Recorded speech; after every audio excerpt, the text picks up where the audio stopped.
Salut, j'espère que vous allez bien. On est un petit peu secoué sur les marchés ces derniers temps et je suis tombé ce matin sur un Discord d'un trader anglais sur Nasdaq parce qu'en ce moment je suis en train d'essayer d'améliorer mon trading sur le Nasdaq dans le style scalping et je me suis dit waouh, c'est pas mal ce petit document qu'il a partagé. Et c'était un document qu'il a mis pour se rappeler, j'imagine, de ne pas faire les conneries qu'il a dû faire par le passé. Et donc ce sont à quoi on reconnaît les foules du marché, donc globalement les naïfs ou en tout cas les gens qui se font avoir sur les marchés, les traits de caractère. Donc trop de confiance dans les données historiques, les modèles ou les mesures. Donc en fait, ça consiste à être trop de confiance, ça veut dire ça s'est passé comme ça, donc ça va se passer comme ça, comme si le marché vous devait d'obéir à certaines règles.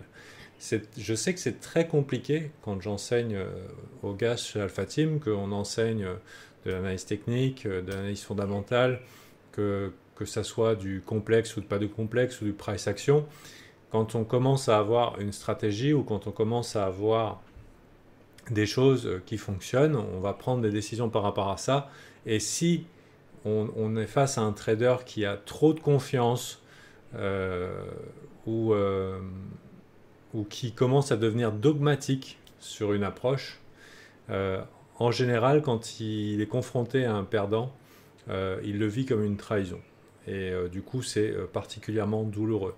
Et personnellement, j'ai tendance à dire aux gars d'Alpha Team d'être plus à l'aise avec des avantages probables qui sont de l'ordre de 55, 60%, 70% que de chercher les 90, 95% de réussite qui de toute façon vont être éliminés, discounted par le marché parce qu'en fait c'est une inefficience qui sera éliminée ou en tout cas qui sera abusée parce que au bout d'un moment tout le monde fera pareil et le marché aura tendance à éliminer des avantages qui sont trop avantageux entre guillemets. Alors que si vous avez un avantage probable qui correspond un peu à une pièce truquée qui vous donne 55-60% de réussite et qu'à chaque fois vous gagnez plus que ce que vous perdez, eh ben, le marché ne va pas se faire chier à faire des détours pour annuler votre avantage, votre edge ou votre alpha, trois synonymes. Donc faites attention à la surconfiance. La seule chose qui est certaine sur les marchés, c'est l'incertitude. On prend vraiment un risque pour gagner de l'argent. Et, et il n'y a pas de repas gratuit. Le coût du gain, c'est un risque. Et avoir trop confiance dans des modèles historiques, statistiques, même si vous avez bien fait le boulot, eh ben, ça peut vous pousser à l'erreur. Et en plus de ça, vous empêcher de gérer votre risque, parce que si c'est sûr, évidemment, pourquoi gérer son risque?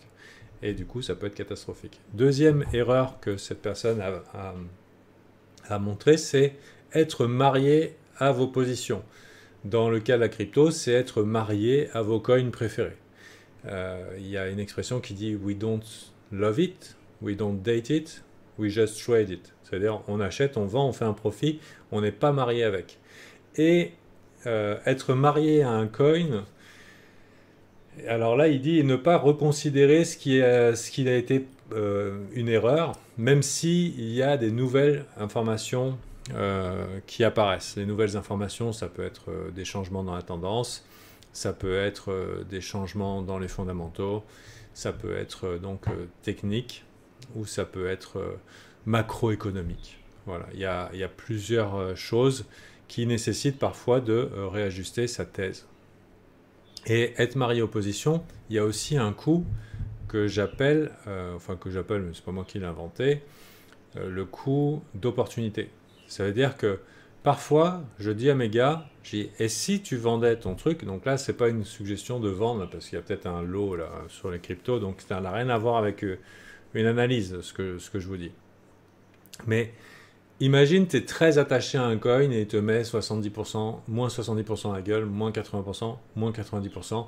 Et en fait, la seule chose, si la personne reste mariée, c'est parce qu'elle veut annuler la douleur du perdant, entre guillemets. Pas vendu, pas perdu, c'est un grand classique des market fools, des naïfs des marchés. Donc, et du coup, pas de protection de capital et tout. Et si on annule la perte, tout va bien. Mais il y a un coût d'opportunité. Ça veut dire que, par exemple, si tu vendais et que tu passais en cash, ne serait-ce que 5 minutes, 10 minutes ou 1 heure, le temps de te détacher émotionnellement de ce qui s'est passé, est-ce que ton argent, tu le remettrais dans le même coin? Et quand les gens ont fait cette simulation, entre guillemets, de se remettre en cash, eh ben, ils se rendent compte qu'il y a un coût d'opportunité, parce que s'il y avait peut-être des sous à mettre, ils seraient peut-être à mettre dans quelque chose de plus performant, ou qui a un meilleur graphique, ou qui a des meilleurs fondamentaux maintenant, ou qui a plus d'attention en ce moment, ou ils trouveraient peut-être mieux de rester en cash, parce que pour l'instant, le graphique n'a pas l'air d'être aussi prometteur qu'il a été au moment de la thèse initiale. Mais vu qu'ils étaient mariés à la position, bah, ils n'arrivaient pas à avoir ce détachement nécessaire. Et moi, personnellement, je trouve que c'est une super expérience de se mettre en cash et dire, OK, à un moment, il y a des gens, ils vont dire, non, non, non, mais moi, ce truc-là, par exemple, je sais qu'il y a le Bitcoin, il y a des gens qui sont extrêmement attachés, ils se sentent tout nus s'ils ne sont pas en Bitcoin ou s'ils n'ont pas assez de Bitcoin. Et dans ce cas-là, il faut qu'ils respectent un petit peu aussi euh, leurs croyances et leur manière de penser et leurs convictions profondes. Et dans ce cas-là, bah, ils reprennent la position qui semble appropriée. Mais parfois, on est dans une mauvaise position et quand on passe en cash, on dit mais putain, mais comment je peux rester aussi longtemps dans cette merde? Voilà. Et finalement, trouver une autre merde à acheter. Mais ça, c'est vous qui voyez. Ne pas avoir de plan pour prendre de perdants. Ça, hein, le pas vendu, pas perdu, malheureusement, c'est une épidémie. Depuis 2017, j'ai connu énormément de gens dans le marché des cryptos. On peut faire ce qu'on veut, on peut dire ce qu'on veut. Les gens sont persuadés que pas vendu, pas perdu. Et puis c'est comme ça qu'on perd 97% des participants à chaque cycle. Malheureusement, des fois, il y a un rebond, comme la correction mi-cycle qu'on a eue en 2022, ou 2021, 2022, je pense que c'est 2022. Mais le truc, c'est que vu que les gens, ça les confirme qu'ils ont bien fait de pas vendu, pas perdu, quand est venu le gros mouvement baissier, bah, ils n'ont pas pris leur perdant et on n'en a plus entendu parler. Donc, il faut faire attention parce que un perdant qui se transforme en gagnant, ça crée des liens dans le cerveau, ça vous ça vous fait des décharges d'hormones, de plaisir, d'une intensité folle.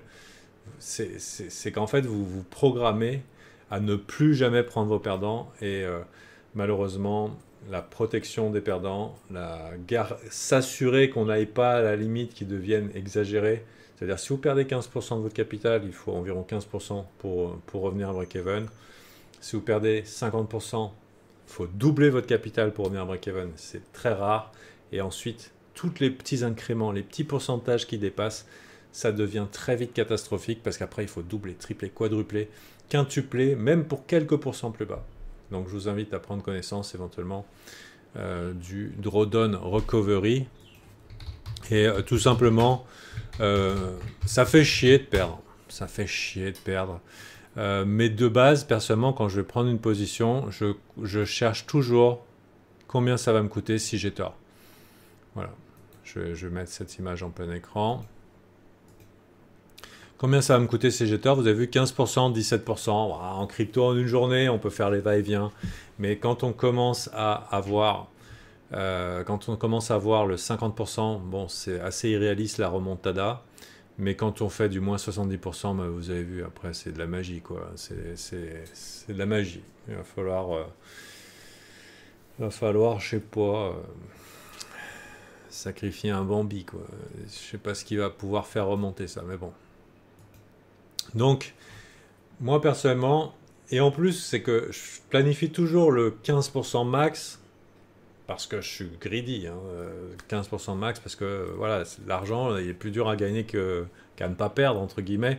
Et si vous, disons, au bout d'un moment, vous reliez les points, vous avez tout compris au trading, et qu'il vous faut 10 ans pour récupérer ce que vous avez perdu pendant que vous ne comprenez rien, bah, c'est un peu con. Donc assurez-vous d'avoir toujours des jetons, des cartouches. Et j'ai remarqué aussi qu'à chaque fois que je planifie pour le pire, malheureusement, c'est là où je suis le plus excité. C'est-à-dire c'est là où je suis le plus chaud, c'est là où je suis sûr que ça va monter. Donc c'est là où j'essaye un peu de tirer sur la corde au niveau du risque max. En général, quand on est chaud comme ça, la braise, c'est pas le bon moment pour essayer de maximiser les perdants potentiels, entre guillemets, parce que Il y a le jaquitetonisme quand on est jacked to the tits, en référence à Ryan Gosling dans The Big Short.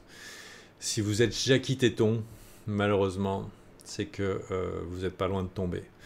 Et du coup, il vaut mieux avoir des positions plus optimistes quand les gens sont pessimistes que quand vous êtes super optimiste, aller à fond les ballons parce que c'est sûr ça va monter.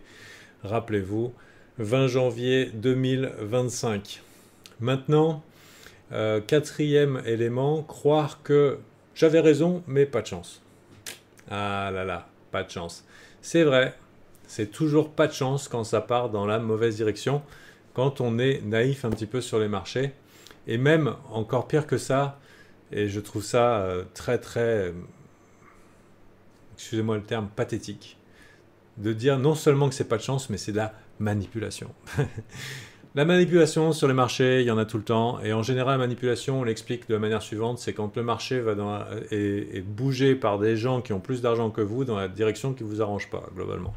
Donc oui, les marchés sont toujours manipulés. Il y a toujours des flux d'argent qui bougent le marché au prix du marché avec des budgets plus ou moins différents. Et ce n'est pas de la manipulation ni de la malchance si ça ne respecte pas votre idée. C'est comme ça. On essaye de prendre des décisions rationnelles et mesurées, prendre des risques dans un environnement chaotique, en essayant de mettre les statistiques de notre côté, en essayant d'avoir un plan, un trading plan, un plan d'investissement, qui normalement nous donne plus souvent raison que tort.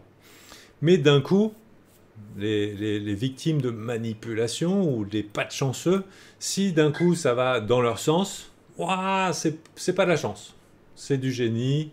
Donc non, c'est pas évident de reconnaître que des fois ça monte et que bon, la plupart du temps en crypto les gens veulent que ça monte, donc si ça monte ce sont des génies, mais parfois c'est de la chance. Et je trouve que c'est une bonne qualité que de faire la différence entre la compétence et la chance. Et quand le marché te crie tu as tort, bah être capable de prendre son perdant en héros, entre guillemets, c'est aussi une bonne chose. Maintenant, ce que je vous dis là, c'est parce que je suis tombé dessus ce matin. Je ne vais pas vous dire que vos coins ils sont tombés de 70%, ou que le Bitcoin il a une chute de 30% par rapport à ses highs, qu'il faut que vous vendiez. C'est juste un partage d'insight. Ce n'est pas une analyse de la situation.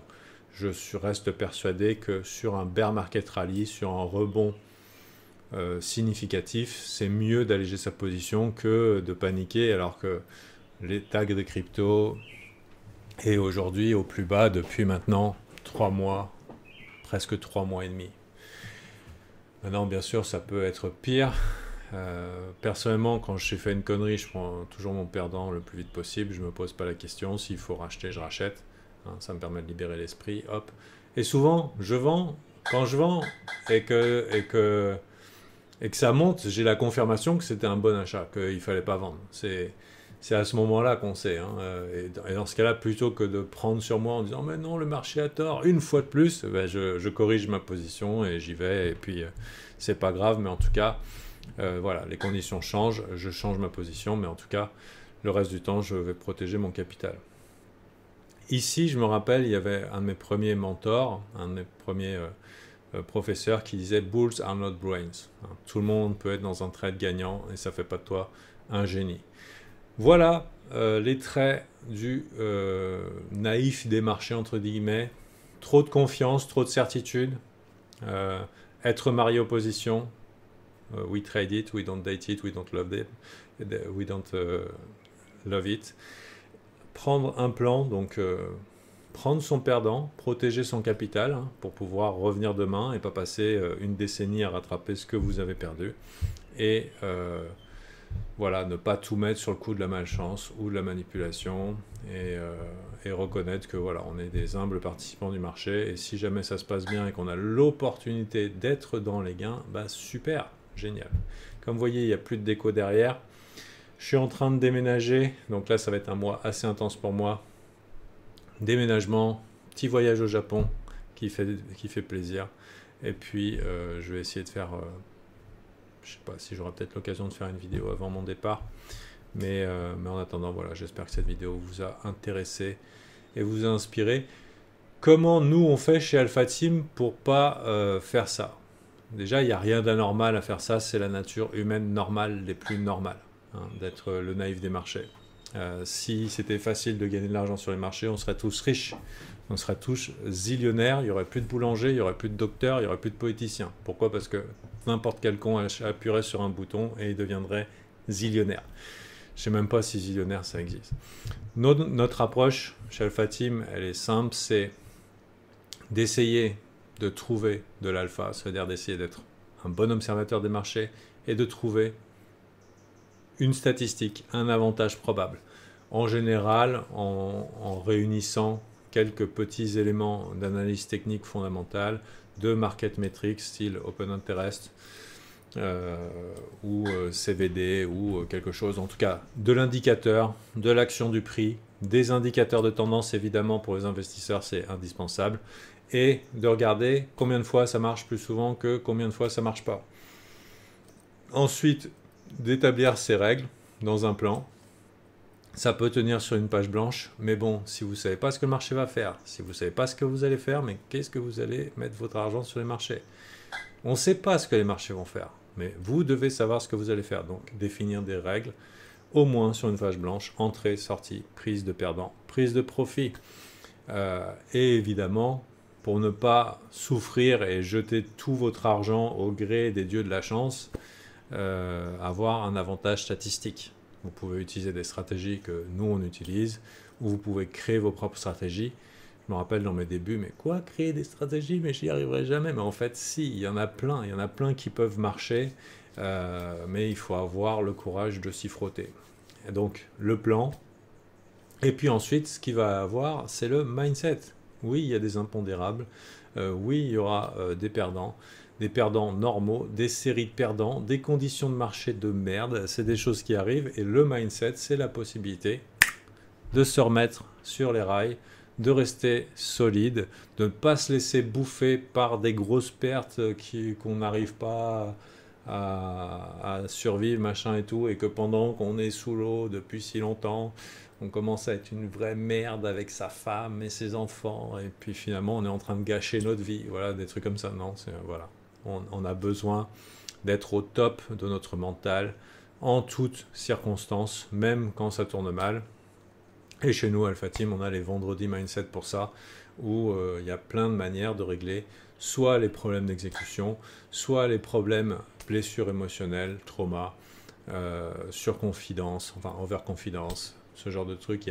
Le mindset, voilà, c'est la base. C'est pourquoi j'appuie sur le bouton, pourquoi j'appuie pas sur le bouton, et comment je fais pour être au top de ma forme, de ma santé physique et mentale, pour pouvoir faire ça le mieux possible, parce que le marché veut vous prendre votre argent.